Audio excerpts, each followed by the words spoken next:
ទួងបីជាអូនខ្លាយទៅជាអ្វីក៏រូបស្រីនៅតែសំខាន់ក្នុងបេះដូងព្រោះអូនគឺជាដងហើ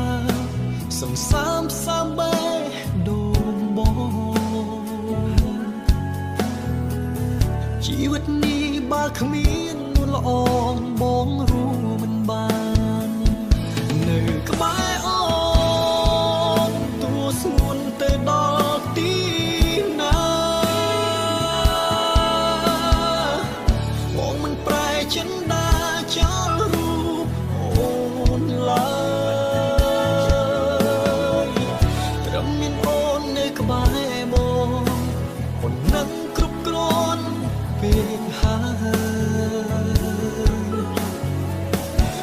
ចង់បានអ្វីឡើយក្រៅពីអូ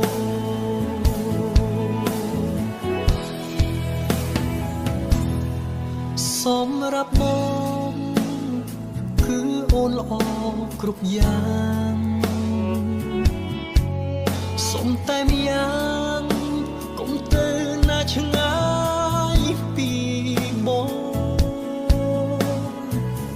បើពិភពលោកស្អប់អូនឬគេគ្រប់គ្នាលែងត្រូវការសុខចិត្តថែជីវ៉ាលុះថ្ងៃសូ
ប៉ុណ្ណឹង